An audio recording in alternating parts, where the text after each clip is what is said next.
Ang kwentong ito ay hango sa totoong buhay. Karanasan ito ni Patricio. Taong 1962, Madrid, Surigao del Sur.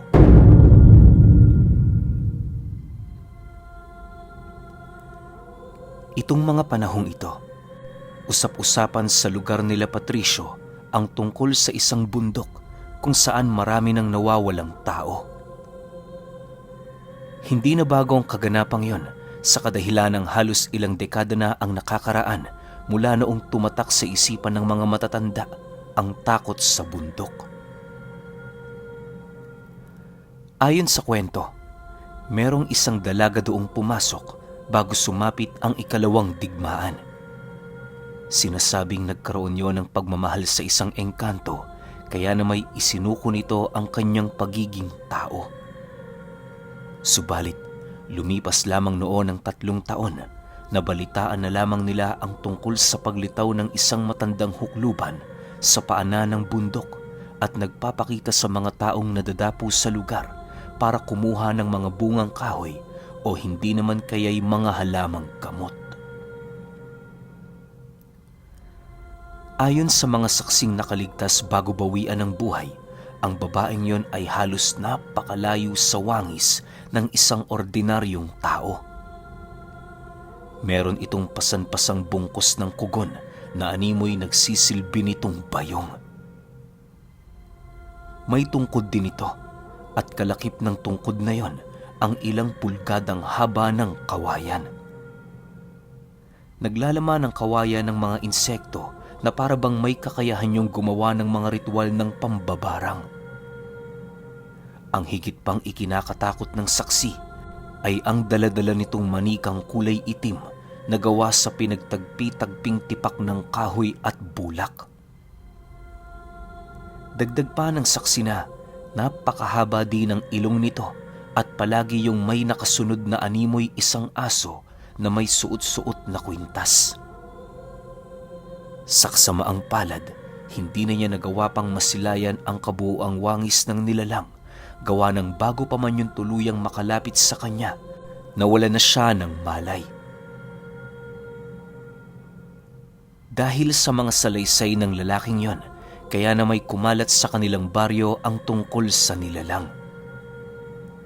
Sinasabi ng karamihan na ang babaeng yon ay ang dalagang pumasok sa bundok para hanapin ang kanyang napusuang engkanto. Sinasabi din ng iilan na may tinatangan na talaga yung karunungan bago pa man yun pumanhik ng bundok. Sa pagkalat ng ganoong istorya sa kanilang lugar, kung kaya't bata pa lamang itong si Patricio, takot na siyang mapadpad sa lugar na yon. Hindi niya pinangarap na lumapit kahit sa paanan dahil sa takot sa mga kwentong paulit-ulit na niyang naririnig. Sa pagtungtong ni Patricio sa edad na 20 anyos, marami na siyang naging kaibigan at barkada sa kanilang baryo. Natuto na din siya noong magbisyo, dala na din sa pakikisama sa mga ito. Lahat na yata ng mga pagliliwaliw ay nagawa na nila, kaya na may ang iilan sa kanila hindi mapigilang tumuklas ng panibagong gagawin sa buhay. Isang araw, habang nagtitipon-tipon ang kanilang grupo, bigla namang narinig nilang magwika ang kanilang kasama ukol sa bundok na pinangingilagan nila. Ayon dito, na kung talagang wala silang magawa noong araw na yon, ba't di nila subukan na umakyat ng bundok? May nabalitaan kasi itong maraming nakukuha sa bundok na yon, kagaya ng mga antigong pinggan at iba pang mga bagay na may pakinabang. Dagdag pa nito na, imbis na tumambay lang sila maghapon, bakit hindi nila subukang maghanap buhay para naman kahit papaano hindi na sila umasa sa kanilang mga magulang para sa kanilang pambili ng bisyo. Naniniwala din ito, mataas ang kalidad ng mga antigong gamit sa lugar na yon, kaya na may natitiyak nitong hindi lang inumin ang kanilang mabibili sa magiging kita nila kinahapunan. Ano? Payag ba kayo? Wala din naman tayong gagawin dito. Mas mabuti na siguro yun. Hindi ba, Patricio? Wika ng kanyang kaibigan. Dahil sa sinabi nito, tanging pananahimik lang naman ang kanyang nagawa habang nag-iisip ng malalim. Ilang minuto pa ang lumipas, paisa-isa nang nag-aasaran ang kanilang barkada, gawa ng ang iba nilang kasama aminadong natatakot sa bundok na kanilang pupuntahan. Nang makapagdesisyon na ang karamihan, wala naman ding nagawa si Patricio kundi ang sumang-ayon. Magtatangka pa sana siya noong magpalusot pero pinaringgan siya ng isa niyang kaibigan na baka isa din siya sa mga natatakot kaya pinilit niyang magdahilan. Dahil sa sinabi nito, kaya na may kahit labag sa kanyang kalooban, pinilit niyang sumama. Pakiramdam niya, kahinaan at paninindigan niya ang nakataya sa gagawin nila. Sa pag-uumpisa ng kanilang paglalakad patungong bundok, may iilan pa silang mga magsasakang nakasalubong na nagsasabing wag na nilang itutuloy ang kanilang gagawin. Ngunit dahil sa bata pa noon ang kanilang pag-iisip, kaya na may itinuring nilang pagsubok ang babala ng mga taong yon. Makalipas lamang ang isang oras, narating na nga nila ang paanan ng bundok. Bagaman umaga, labis-labis ang kanilang pagtataka, gawa ng napakakapal ng hamog na bumabalot sa buong paligid. Alam ni Patricio na kusang nalulusaw ang hamog tuwing nasisinaga nito ng araw, kaya na may maging siya hindi maiwasang mapaisip. Sa pagpapatuloy ng kanilang paglalakad, purong tawanan at kulitan naman ang kanilang ginagawa sa lugar na yon. Para silang mga bata noong naglalakad lamang sa daan na animoy walang kaide-ideya sa mga panganib na nakaabang. Maya-maya pa, nang mapagtanto nilang medyo naliligaw na ang kanilang grupo, pinili nilang pansamantalang magpahinga. Halos gulat na gulat sila noong mga oras na yon sa kadahilanang kahit alam ng kanilang kasama ang daanan sa paanan, nakapagtatakang hindi sila nakakarating sa lugar na nais nilang puntahan. Pakiramdam noon ni Patricio, nagpapaikot-ikot lamang sila sa isang parte ng bundok. Dahil sa mga nangyari, doon na sila unti-unting naalerto. Ang anim niyang kaibigan noon, halos hindi mo na makikitaan ng tuwa sa kanilang mga muka dahil sa labis na pagkabahala. Si Patricio naman, parang sinuklaban ng langit at lupa sa kadahilan ng hindi niya mawari kung bakit napilitan siyang sumama patungo sa bundok. Maya-maya pa, sa hindi inaasahang pagkakataon, nakarinig sila ng isang halakhak ng matandang babae. Alam nilang boses yon ng isang babae, gawa ng napakatining nito kahit medyo garugal na ang boses. Habang pinakikinggan nila ang paghalakhak ng nilalang, pansin na pansin nila noon na para yung umiikot sa buong paligid. Alam nilang iisang lugar lamang ang pinanggagalingan ng tinig, subalit hindi nila yun mahanap-hanap. Lumipas pa ang ilang minuto, doon na nila naramdaman ang pag-ikot ng kanilang paningin. Unti-unti na din sila noong napapaatras sa bawat paglakas ng halakhak. Maya-maya pa, bigla namang nagsipulasan ang lahat ng mga kaibigan niya, kaya na may wala siyang nagawa kundi ang magtago sa ilalim ng ugat ng isang puno. Pagyuko doon ni Patricio, agad naman niyang hinubad ang kanyang damit at kasabay nito ang mabilisan niya ditong pagbaliktad.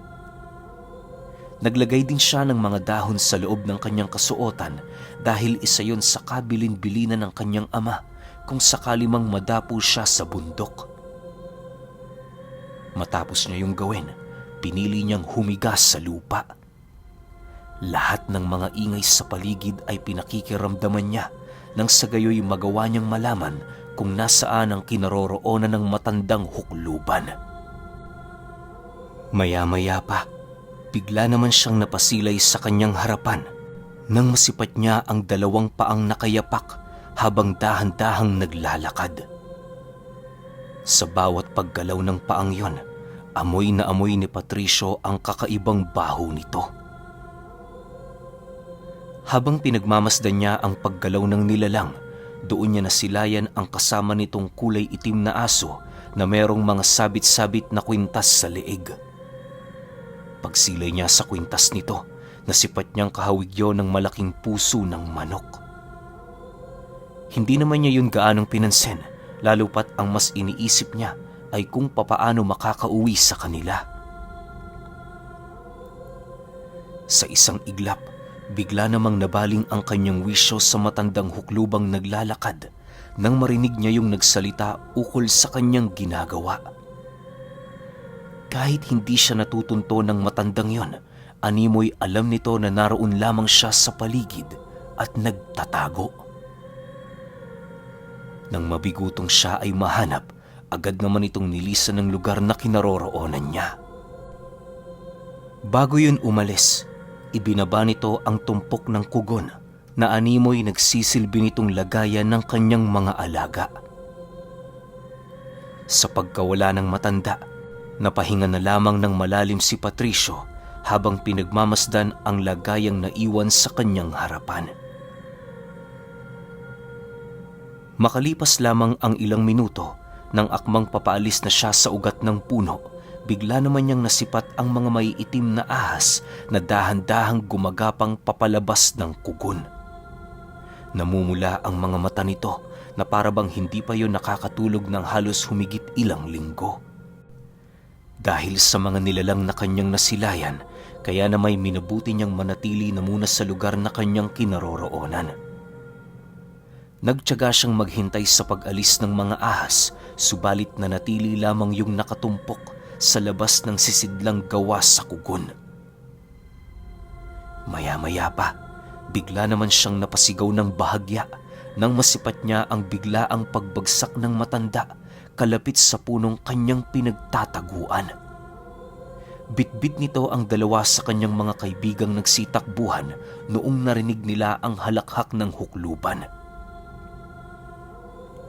Sa pagsilay ni Patricio sa mga kaibigan niyang yon, agad namang napatulo ang kanyang luha dahil sa karumal-dumal na bagay na kanyang nakita. Ang mga kaibigan niya halos hindi na niya makilala.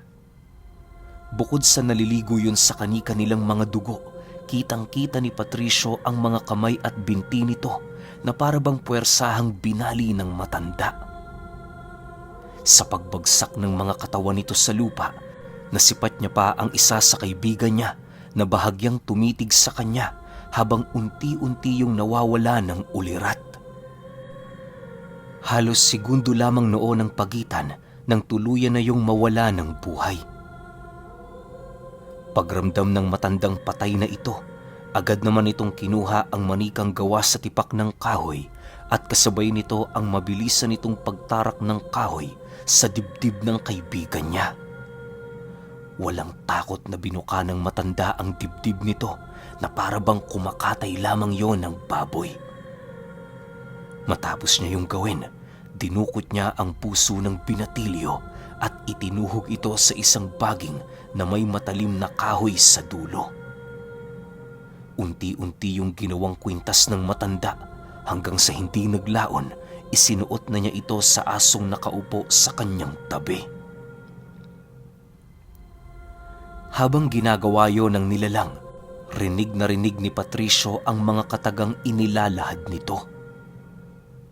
Ayon sa kanya, sinabi noon ng hukluban sa aso nitong alaga na mas lalo pa itong lalakas dahil sa pusong nakasabit sa kanyang katawan. Inilahad din itong hindi na yung pangkaraniwang sigbin sa kadahilanang nagtataglay na yon ng isang buhay na bertud na pinaghirapan nilang kunin. Dagdag pa nito, marami pang mga kabataan ang naghihintay sa kanila kaya na may kailangan na nilang magtrabaho. Matapos nitong makuha ang puso ng dalawa niyang kaibigan, agad naman yung isinilid sa kugo ng hukluban at kasabay nito ang mabilisan nitong pagkaripas ng takbo.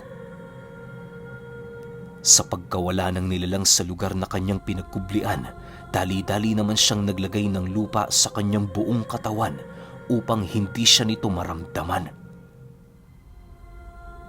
Hindi niya alam pero pakiramdam niya na sa pagkubli niya sa lupa, hindi na siya mararamdaman pa ng hukluban. Habang ginagawa niya ang mga bagay na yon, may iilan sa mga insektong paulit-ulit na kumakagat sa kanyang katawan. Wala naman siyang nagawa kundi ang hayaan ito dahil alam niya sa kanyang sarili na konting pagkakamali lang, buhay niya ang magiging kapalit. Makalipas pa ang ilang oras, wala nang ideya itong si Patricio kung hapon na ba noon o tanghali pa lang. Medyo hindi na kasi siya nakasunod sa takbo ng oras dahil sa pangyayari. Habang patuloy siyang tumatagal sa lugar, mas lalo namang bumibilis ang takbo ng kanyang puso gawa ng hindi na niya alam kung ano pa ang kinakailangan niyang gawin. Nagsasabi sa kanya ang kanyang isipan na tumakbo na papalayo habang may kung anong tinig namang bumubulong sa kanya na manatili. Dahil sa ganoong sitwasyong kinakaharap ni Patricio, minabuti niyang manatili sa lugar. Alam niyang magiging katulad lamang siya ng dalawa niyang kaibigang nakasilid sa kugon kung pipiliin niyang magmadaling lumayo roon. Lumipas pa ang ilang minuto, muli na namang dumating ang hukluban, bit-bit ang 4 na katawan ng iba pa niyang kaibigan. Ang isa sa mga yon, nasipat ni Patricio na tangan-tangan ng aso habang naghihingalo. Dahil sa medyo may kadiliman sa lugar na kanilang kinaroroonan, kung kaya't batid ni Patricio na hindi naaapektuhan ng mga nilalang na yon kapag hindi ito nasisinaga ng araw. Sa pagkakaalam niya kasi, may hina ang mga aswang tuwing umaga. Wala itong kakayahang gumawa ng kahit na anong bagay na ginagamitan ng abilidad nila. Subalit dahil sa mga nasaksihan niya sa matandang yon, doon niya napagtanto na karamihan sa mga nalalaman niyang detalye ukol sa mga ganoong uri ng nilalang ay hindi totoo.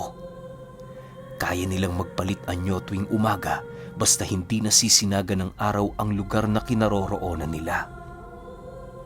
Hindi rin totoo na nanghihina ang mga ito dahil ang matandang yon ay halos kasing lakas ng 10 bakang pinagsama-sama. Sa pagpapatuloy ng kanyang pagmamasid sa paligid, kagaya ng una niyang nasaksihan, binutasan ng matanda ang dibdib ng naghihingalo niyang kaibigan.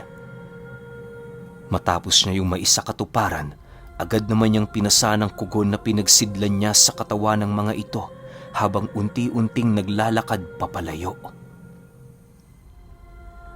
Bago nito nilisan ng lugar, nagbigay yon ng iilang kataga na parabang alam nitong naroon siya sa paligid at nagmamasid.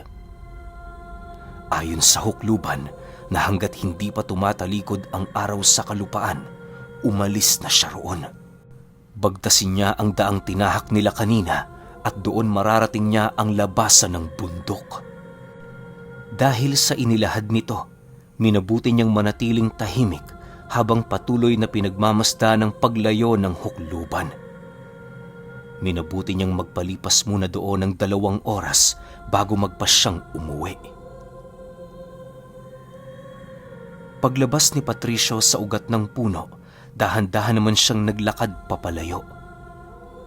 Habang binabagtas niya ang daan, lahat ng mga kaluskos sa paligid ay mariin niyang pinagmamasdan. Hindi niya din hinubad ang lahat ng mga bagay na inilagay niya sa kanyang katawan sa paniniwalang yon ang magliligtas sa kanyang buhay. Halos inabot din ng humigit sa 5 oras na paglalakad pababa ng bundok ang kanyang ginawa bago niya tuluyang narating ang paanan nito. Kahit nanghihina na ng husto noon si Patricio, pinilit niya pa ring umuwi. Pagsilay niya sa kalangitan, kitang-kita niya na tirik pa ang araw. Dahil sa kanyang nasilayan, dali-dali naman siyang tumungo sa kanilang tahanan. Pagdating niya sa entradang parte ng baryo, Laking gulat na lamang niya nang masipat niya ang mga nakasaradong bahay. Hindi naman niya pinansin ang mga ito at baka nagpapahinga lang sa kalagitnaan ng hapon. Subalit sa pagdating niya sa kanilang tahanan, nasipat niya ang kanyang amang naghihintay sa kanilang bakuran, bitbit ang isang gaserang nakasindi. Nang makita ito ni Patricio, napatanong naman siya sa kanyang sarili dahil bakit yun may dalang gasera sa kalagitnaan ng umaga. Akala niya nababaliw na siya pero nang masipat siya ng kanyang ama at nang matawag nito ang pangalan niya, bigla namang nagbago ang paligid na kasalukuyan niyang pinagmamasdan. Ayon kay Patricio, sa hindi malamang dahilan, bigla niyang nasilayan ang mabilisang pagdilim ng paligid. Sa pagtapik sa kanya ng kanyang ama, tila ba doon pa lamang nanumbalik ang kanyang wisyo. Dagdag pa niya na, noong mga panahong kinakausap siya nito, wala siyang naiintindihan sa mga katagang sinasabi nito sa kanya. Pakiramdam niya na bibingi siya. Mahina ang pagbigkas ng mga kataga ng kanyang ama at kung ano-ano pang bago pa lamang niyang naranasan. Nang medyo dahan-dahan nang bumabalik ang kanyang ulirat, doon pa lamang niya naintindihan ang sinasabi nito. Kung hindi pa siya nito noon nabatukan, malamang sa malamang, hindi pa babalik ng tuluyan ang kanyang wisyo. Hoy Patricio, nakikinig ka ba? Kanina pa ako nagsasalita sa iyo rito Saan ka ba pumuntang bata ka? Pagbubunganga ng kanyang ama. Matapos nitong magsalita, 3 beses pa siya nitong sinapak at kasabay nito ang muli nitong pagtanong sa kanya. Habang kinakausap siya ng kanyang ama, tanging pag-iyak na lamang ang kanyang nagawa. Pagsilay ng kanilang padre de pamilya sa nanlulumo niyang muka, doon pa lamang yun unti-unting natauhan. Nang masipat nitong namumutla siya, hindi naman ito nag-alangan pang samahan siya patungo sa bahay ng albularyo. Habang binabagtas nila ang daan, maging ang kanyang ama ay hindi makapaniwala sa mga bagay na inilahad niya. Pagdating nila roon, maging ang matandang manggagamot, hindi makapaniwala sa mga bagay na kanyang natuklasan. Ayon dito, marahil kaya hindi napatay si Patricio ng hukluban dahil sa kanyang ginawang pagtabo ng lupa sa kanyang katawan. Kung hindi kasi ito nagkakamali, walang kakayahan ng huklubang yon na makasilay ng taong nababalot ng lupa dahil naniniwala ang matanda na ang nagbigay ng kabiguan sa hukluban ay isang engkantong naghahari sa ilalim ng lupa. Dagdag pa ng manggagamot na kung talagang malalim ang galit ng huklubang yon sa engkantong napalapit ng loob sa kanya, hindi na nito nanaisin pang makasilay ng mga bagay na nagsisimbolo sa nilalang na yon. Kung gayon tama nga ang inilahad sa akin ng aking ama. Mabuti ang naisip mo, iho. Sa harap ng takot at kamatayan, hindi ka nagpatinag. Pero sa kabila ng pagbalik mo, ako'y labis na nalulungkot dahil sa pagkawala ng iyong mga kaibigan. Sa ngayon, mas mainam na magpahinga ka muna. Hayaan mong maghilom ang sugat ng iyong puso at ng iyong katawan. Payo ng matanda matapos nitong malaman ang lahat ng kanyang naranasan. Sa paglipas ng mga araw, habang nagpapahinga itong si Patricio, lingid sa kanyang kaalaman na pinagtutulungan na pala siyang gamuti ng mga albularyo. Napag-alaman kasi ng mga ito na meron siyang baong mga insekto sa katawan na maaaring pinakalat ng matandang hukluban sa lugar na kanyang pinagtaguan. Doon din nalaman ng mga manggagamot, wala sa bokabularyo ng huklubang yon na bumuhay ng kahit isa sa kanyang biktima. Bukod kasi sa matataas na uri ng insekto ang nakakapit kay Patricio, unti-unti din itong hinihigop ang kanyang kaluluwa nang hindi niya nalalaman. Alam niyo ba, nagaganap ang paggamot ng mga albularyo noon sa kanya sa tuwing nakakatulog lamang siya ng hapon. Bumibisita din ito tuwing gabi sa oras na makakuha na yon ng senyales na nanggagaling sa kanyang ama. Ayon sa mga magulang ni Patricio, inabot ng humigit 3 buwan bago nadaig ng mga albularyo ang nakabaong insekto sa kanyang katawan. Awa naman ng Diyos, walang nangyaring kakaiba sa kanya. Huli na din niyang nalaman ang tungkol sa pasikretong panggagamot ng albularyo habang siya ay natutulog. Ayon sa mga ito, kaya lang naman hindi nila ipinaalam kay Patricio ang kanilang ginagawa sa takot na baka may tenga ang hukluban sa mga insektong nakabaon sa kanyang katawan. Hindi magiging maganda kung malalaman nito na ginagamot siya sa kadahilan ng alam ng mga albularyo na gagawa din yun ng hakbang upang mas lalong parusahan itong si Patricio. Magmula noong nangyari ang insidente, pinilit namang limutin ng mga pamilya ng kaibigan niya ang tungkol sa mga nangyari. Ilang ulit na din kasi nilang sinuyod noon ang bundok, subalit wala silang nakita. Napilitan na din silang itigil ang paghahanap dahil merong iilan sa kanilang mga kadugo ang nagbibigti nang wala namang dahilan. Magpahanggang sa ngayon, nanatiling misteryo ang mga kaganapan sa bundok na yon. Pero malinaw sa lahat ng mga taong nakapaligid kay Patricio na ang may kagagawan talaga ng mga pagkawala ng mga tao sa bundok na yon ay walang iba kundi ang huklubang dumudukot ng puso.